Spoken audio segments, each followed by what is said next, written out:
আসসালামু আলাইকুম ওয়া রাহমাতুল্লাহি ওয়া বারাকাতুহু। ইন্নাল হামদালিল্লাহ ওয়াসসালাতু ওয়াসসালামু আলা রাসূলিল্লাহ ওয়া আলা আলিহি ওয়া আসহাবিহি ওয়া বারিকা ওয়া সাল্লিম।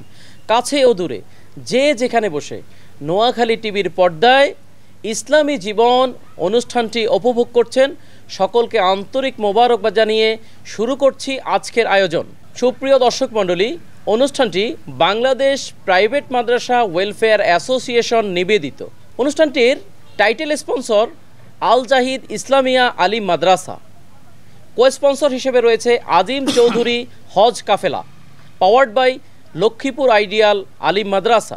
সুপ্রিয় দর্শক মণ্ডলী, আপনারা জানেন প্রতি পর্বেই প্রাজ্ঞ, বিজ্ঞ এবং অভিজ্ঞ ওলামায়ে কেরাম আমাদের স্টুডিওতে উপস্থিত হয়ে থাকেন এবং আপনাদের জানানোর জন্য অনেক ধরনের মাসালা মাসাইল পবিত্র মাহে রমজান ভিত্তিক এই অনুষ্ঠানটি আলেম ওলামাদের মাধ্যমে আপনাদের কাছে সম্প্রচারিত হয়।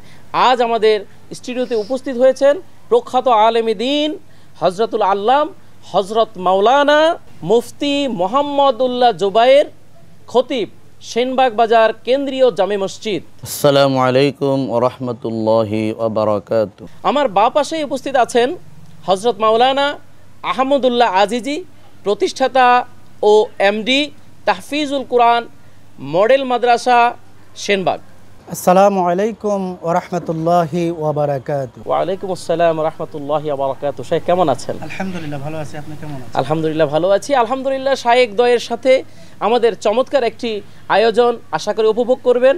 আপনারা এদিক সেদিক স্ক্রল করবেন না, এই প্রত্যাশা রেখে শুরু করছি আজকে আমাদের আলোচ্য বিষয় পবিত্র মাহে রমজানে কেমন হওয়া উচিত আমাদের অর্থনীতি। শুরুতেই আমরা চলে যাচ্ছি হজরত মাওলানা আহমদুল্লাহ আজিজি সাহেবের কাছে। তার কাছ থেকে আমরা জেনে নেব, শায়েখ আপনার কাছে আমরা জানতে চাচ্ছি কেমন হওয়া উচিত আমাদের অর্থনীতি। পবিত্র মাহে রমজান আল্লাহ রাব্বুল আলামিন আমাদের জন্য দিয়েছেন তাকওয়া এবং পরহেজগারি অর্জন করার প্রশিক্ষণের মাস হিসাবে, ট্রেনিংয়ের মাস হিসাবে। যেই মাস থেকে আমরা রোজা রাখব এবং ট্রেনিং এবং ক্ষুধাবৃত্তির প্রশিক্ষণ নিয়ে নিজেদেরকে আমরা আল্লাহর ভয়ে ভীত পরহেজগার মোত্তাকি হিসেবে গঠন করব। আল্লাহ রাব্বুল আলামিন রমজানে রোজা ফরজ করার উদ্দেশ্য সম্পর্কে যে কথা বলেছেন, ইয়া আইয়ুহাল্লাযীনা আমানু কুতিবা আলাইকুমুস সিয়ামু কামা কুতিবা আলাল্লাযীনা মিন ক্বাবলিকুম লাআল্লাকুম তাত্তাকুন। হে ঈমানদারগণ, আমি তোমাদের উপরে রমজানের রোজা ফরজ করেছি। শুধু তোমাদের উপরেই নয়, তোমাদের পূর্ববর্তী যত নবী ছিল প্রত্যেক নবীর উম্মতের উপরে কোনো না কোনোভাবে আমি রমজানের রোজা ফরজ করেছিলাম। আর এই রমজানের রোজা ফরজ করেছি আমি এজন্য যাতে করে তোমরা তাকওয়া পরহেজগারি অর্জন করতে পারো। এখন এই তাকওয়া বলতে আমরা শুধু নামাজ, রোজা, হজ, যাকাত গুটি কয়েকটা ইবাদতকে সীমাবদ্ধ করে ফেলেছি। আসলে তাকওয়া বিশাল একটি পরিসর রয়েছে। এক কথায় আল্লাহ রাব্বুল আলামিন যা করতে নিষেধ করেছেন সেগুলা থেকে বিরত থাকা এবং যেগুলা করতে বলেছেন সেগুলা পালন করার নামই হচ্ছে তাকওয়া। এক্ষেত্রে আমাদের অর্থনৈতিক জীবনে তাকওয়ার অনেক গুরুত্ব রয়েছে। দেখা যাচ্ছে আমরা রোজা রাখলাম অথচ আমার অর্থনৈতিক জীবনটা আমার হালাল নয়, অর্থনৈতিক লেনদেনটা আমার বৈধ নয়। আমি অবৈধ পন্থায় সম্পদ অর্জন করে, সেই সম্পদ ভোগ করে, সেই সম্পদ ভক্ষণ করে আমি রোজা রাখলাম। এই রোজা আল্লাহ রাব্বুল আলামিনের দরবারে কবুল হবে না। আল্লাহ রাব্বুল আলামিন বলছেন, ইয়া আইয়ুহাল্লাযীনা আমানু লা তাকুলু আমওয়ালাকুম বাইনাকুম বিল বাতিল। হে ঈমানদারগণ, তোমরা অন্যায়ভাবে অন্যের জায়গা, অন্যের সম্পদ গ্রাস করো না, ভক্ষণ করো না। এখন আমি অন্যায়ভাবে জোর করে, জবরদস্তি করে, আমার শক্তি আছে, ক্ষমতা আছে, আমি অন্যের সম্পদ ভক্ষণ করলাম, ভোগ করলাম, অন্যের হককে নাহক করে আমি অন্যের সম্পদ, অন্যের জায়গা জমি দখল করে নিলাম, চাঁদাবাজি করলাম, সন্ত্রাসী করলাম, রাহাজানি করলাম, যেটা আমাদের বর্তমান পরিস্থিতিতে অহরহ দেখা যাচ্ছে। ডাকাতির ঘটনা, রাহাজানির ঘটনা, ছিনতাইয়ের ঘটনা, চাঁদাবাজির ঘটনা। আমি এই সমস্ত অনৈতিকভাবে উপার্জিত সম্পদ যদি ভোগ করে, গ্রাস করে, ভক্ষণ করে, আর সেই সম্পদ দিয়ে, সেই খাদ্য দিয়ে আমি সেহরি খাই, ইফতারি করি, আমার এই রোজা আল্লাহর দরবারে কবুল হবে না। যা বুঝতে পারলাম যে আমার অর্থনীতিটা আমাদের পবিত্র হতে হবে, আমাদের অর্থনৈতিক লেনদেন এগুলো পবিত্র থাকতে হবে।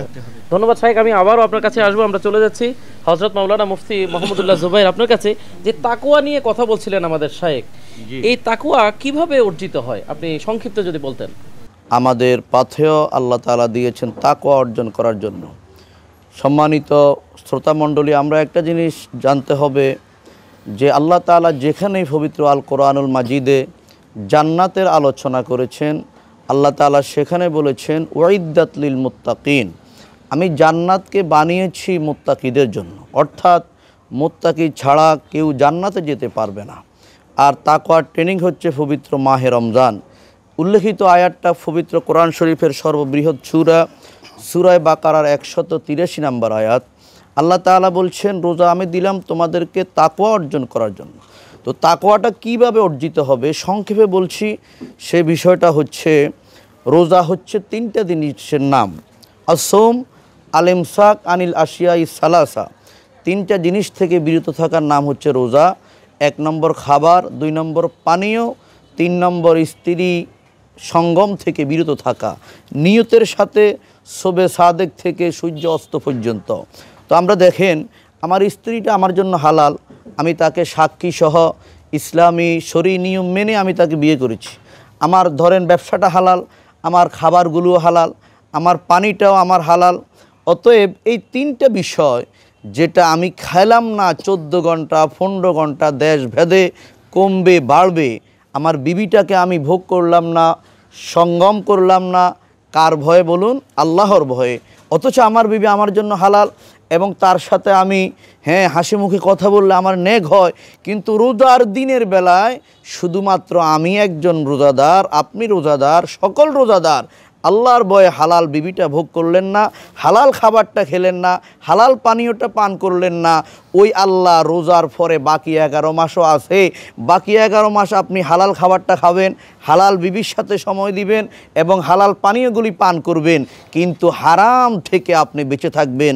বিশেষ করে সুদ থেকে, ঘুষ থেকে, জুলুম করে অর্থ আত্মসাদের থেকে, জবরদখল থেকে। এই রোজা আমাদেরকে তাকওয়া দেয়, আল্লাহর ভয় দেয় যে হে রোজাদার, রমজান মাসে হালাল বিষয়গুলো তুমি ভোগ করলে না, আর রমজানের বাহিরে কিভাবে তুমি হারাম ভক্ষণ করো, হারাম বেগানা নারীদের সাথে তুমি পরকিয়া করো। এটা হলো রোজা তাকওয়ার ট্রেনিং। আশা করি আপনারা বুঝতে পেরেছেন। চমৎকার বলছিলেন। সুপ্রিয় দর্শক মণ্ডলী, আমরা দেখছি বাংলাদেশ প্রাইভেট মাদ্রাসা ওয়েলফেয়ার অ্যাসোসিয়েশন নিবেদিত নোয়াখালী টিভির পর্দায় ইসলামী জীবন অনুষ্ঠান।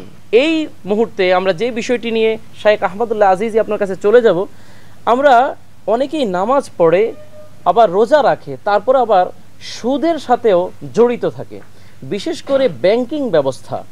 তো আমি আপনার কাছ থেকে জানতে চাচ্ছিলাম ইসলামী ব্যাংক এবং অন্য যে সকল ব্যাংক আছে সুদের ভিত্তিতে এটার পার্থক্যটা কেমন? আমরা তো অনেকেই বলে থাকি যে ইসলামী ব্যাংকে যেমন সুদ আছে অন্য ব্যাংকেও সুদ আছে। তো এই বিষয়টি যদি আপনি একটু বুঝিয়ে বলতেন। আর রাশি ওয়াল মুরতাশি কালাহুমা ফিন্নার, ঘুষ যে দেয়, ঘুষ যে খায়, উভয়ই জাহান্নামী। এরপরে সুদের ব্যাপারে তো আল্লাহ অনেকগুলো আয়াত নাজিল করেছে। আল্লাযীনা ইয়াকুলুনা রিবা লা ইয়াকুমুনা ইল্লা কামা ইয়াকুমুল্লাযী ইয়াতাখাব্বাতুহুশ শাইতানু মিনাল মাস যালিকা বিআন্নাহুম ক্বালু ইন্নামাল বাইউ মিসলুর রিবা ওয়া আহাল্লাল্লাহুল বাই'a ওয়া হাররামার রিবা। আল্লাহ বলছেন যে তোমরা যারা সুদ খায়, যারা সুদি কারবারের সাথে জড়িত, কিয়ামতের ময়দানে তারা, হাসরের ময়দানে তারা উঠবে মাতাল অবস্থায়, হেলতে থাকবে, দুলতে থাকবে। মানুষ তাদেরকে দেখে বুঝে ফেলতে পারবে, চিনতে পারবে যে এই লোকেরা দুনিয়ায় থাকতে সুদি কারবার করেছে, সুদের সাথে জড়িত ছিল। তাদের এই অবস্থা কেন এমন হবে? আল্লাহ আবার সে কথা বলছে, তাদের অবস্থা এমন হবে এই জন্য তারা বলতো আল্লাযীনা ইয়াকুলুনা রিবা লা ইয়াকুমুনা ইল্লা কামা ইয়াকুমুল্লাযী ইয়াতাখাব্বাতুহু মিনাশ শাইতানু মিনাল মাস যালিকা বিআন্নাহুম ক্বালু ইন্নামাল বাইউ মিসলুর রিবা। তারা বলতো, তাদেরকে শয়তান স্পষ্ট করে মাতাল করে দিবে, পাগল করে দিবে, এজন্য যে তারা বলতো যে ব্যবসা আর সুদ তো একই রকম। অথচ আল্লাহ বলছে না, ব্যবসা আর সুদ এক নয়। সুদ হচ্ছে সম্পদকে নিচ্ছিন্ন করে দেয়, সুদের মাধ্যমে শোষিত হয় মানুষ, আর ব্যবসার মাধ্যমে আল্লাহ একটা সুন্দর সিস্টেম করেছে, এটা হালাল। আমাদের প্রশ্নটা এখানেই যে ইসলামী ব্যাংকিং এর মাধ্যমে আমরা সুদটাকে প্রমোট করছি কিনা। যে আমি আসছি, আল্লাহ বলছেন আহাল্লাল্লাহুল বাই'a ওয়া হাররামার রিবা, যে সুদ হচ্ছে হারাম আর ব্যবসা হচ্ছে হালাল। এখন আমরা সুদ এবং হালাল দুইটাকে একীভূত করে ফেলেছি। যার কারণে আমাদের কাছে মনে হয় সুদ আর ব্যবসা একই রকম, যেটা আগের যুগের লোকেরাও মনে করত। আর এই জন্যই তারা কিয়ামতের ময়দানে এমন অবস্থা উঠবে যে শয়তান তাদেরকে মনে হয় স্পর্শ করে পাগল করে দিয়েছে, মাতাল করে দিয়েছে। অথচ আল্লাহ ব্যবসাকে করেছেন হালাল, সুদকে করেছেন হারাম। আপনি একটা প্রশ্ন করেছেন ইসলামী ব্যাংক এবং অন্যান্য ব্যাংক, প্রচলিত ব্যাংকের মাঝে পার্থক্য কোথায়? আমাদের আপাত দৃষ্টিতে মনে হয় তারাও লেনদেন করে, তাদের এখানেও টাকা জমা করা হয়, তাদের এখানেও বিদেশ থেকে টাকা আসে, প্রচলিত ব্যাংকও আসে, তারাও বিনিয়োগ করে, প্রচলিত ব্যাংকও বিনিয়োগ করে। পার্থক্যটা কোথায়? আসলে পার্থক্য আছে। ইসলামী ব্যাংক বিনিয়োগ করে আপনার মালামাল ক্রয় বিক্রয় নিশ্চিত করার মাধ্যমে, আর প্রচলিত ব্যাংক যেগুলো আছে সেগুলো বলতে পারি ইসলামী ব্যাংক ব্যবসায়িকভাবে লেনদেন, ব্যবসায়িক পদ্ধতিতে লেনদেন করে থাকে। আর একটা উদাহরণ দিলে বুঝতে পারবেন আপনারা, যেমন আপনি আপনার বিবাহিত স্ত্রীর সাথে যদি সঙ্গম করেন সেক্ষেত্রে সওয়াব, কিন্তু বিবাহের আগে যদি অবৈধভাবে অন্য কোনো মহিলার সাথে, নারীর সাথে আপনি মিলামেশা করেন সেটা জানার গুনাহ, কবিরা গুনাহ হবে। আপনি যদি আল্লাহর বৈধ নির্ধারিত পন্থায় লেনদেন করেন, আল্লাহ ইসলামী অর্থনীতির ব্যাপারে একটা দিক নির্দেশনা দিয়েছেন, যেহেতু ইসলাম একটা পরিপূর্ণ জীবন আদর্শ। আমরা এক বাক্যে বলতে পারি যে আমরা যদি ইসলাম মেনটেন করে যেই ব্যাংকিং ব্যবস্থা চলবে, ইসলামী ব্যাংকিং ব্যবস্থা চলবে, আমরা সেটার সাথে গেলে আমাদের সুদ হবে না। আলহামদুলিল্লাহ মাহে রমজানে আমরা এতটুকু বুঝতে পেরেছি যে আমরা ইসলামী ব্যাংকের সাথে থাকবো। একটা কথা বলতে পারি, আশাজুকাল মাআদুম আল মাআদুম লাইসা কাশাই, something is the better than nothing. অন্তত আমাদের কাছে যে ইসলামী ব্যাংকটা আছে, অন্য কিছু চিন্তা না করে আমরা ইসলামী ব্যাংকের সাথে লেনদেন করবো ইনশাআল্লাহ। ধন্যবাদ শাইখ, খুব চমৎকার বলছিলেন। সুপ্রিয় দর্শক মণ্ডলী, আমরা যতটুকু বুঝতে পারলাম, ইসলামী অর্থনীতিকে ফ্লো করতে হলে, ইসলামী অর্থনীতিকে চাঙ্গা করতে হলে জাকাতের বিকল্প নেই, ইসলামী ব্যাংক ব্যবস্থার বিকল্প নেই। ইসলামী ব্যাংক ব্যবস্থার সাথে থেকে আমরা যদি আমাদের পার্থিব সম্পদকে জাকাত দিয়ে থাকি, তাহলে অবশ্যই ইসলামী অর্থনীতি অনেক উন্নত হবে। সুপ্রিয় দর্শক মণ্ডলী, আমরা আর সময় নিতে পারছি না, আজকের মতো বিদায় নিতে হচ্ছে। বিদায় নেওয়ার আগে আপনাদেরকে একটু স্মরণ করিয়ে দিচ্ছি, আজকের এই অনুষ্ঠানটি বাংলাদেশ প্রাইভেট মাদ্রাসা ওয়েলফেয়ার অ্যাসোসিয়েশন নিবেদিত ইসলামী জীবন অনুষ্ঠান। দেখতে পাচ্ছেন নোয়াখালী টিভির পর্দায়। অনুষ্ঠানটির টাইটেল স্পন্সর আল জাহিদ ইসলামিয়া আলিম মাদ্রাসা, কো স্পন্সর হিসেবে রয়েছে আজিম চৌধুরী হজ কাফেলা, পাওয়ার্ড বাই লক্ষ্মীপুর আইডিয়াল আলিম মাদ্রাসা। আজকের মতো বিদায় নিচ্ছি, অন্য কোনো পর্বে আবারও প্রাজ্ঞবিজ্ঞ অভিজ্ঞ শায়েখদের সাথে দেখা হবে ইনশাআল্লাহ। আসসালামু আলাইকুম ওয়া রাহমাতুল্লাহ। আল জাহিদ ইসলামিয়া মাদ্রাসায় আপনাদের স্বাগতম। Noakhali Senbag college road Euro টাওয়ারে অবস্থিত আল জাহিদ ইসলামিয়া মাদ্রাসা ইসলামিক ও আধুনিক শিক্ষার সমন্বয়ে যুগোপযোগী একটি দ্বীনী প্রতিষ্ঠান। মাওলানা জাহিদুল ইসলাম কর্তৃক পরিচালিত আল জাহিদ ইসলামিয়া মাদ্রাসায় রয়েছে আবাসিক, অনাবাসিক এবং ডে কেয়ার ব্যবস্থা। রয়েছে নুরানি বিভাগে প্রথম থেকে তৃতীয় শ্রেণী পর্যন্ত, জেনারেল বিভাগে চতুর্থ থেকে দশম শ্রেণী পর্যন্ত। এছাড়া রয়েছে হিফজুল কোরআন, নাজেরা, হিফজ এবং দাওরা বিভাগ। আল জাহিদ ইসলামিয়া মাদ্রাসা, সেনবাগ, নোয়াখালী।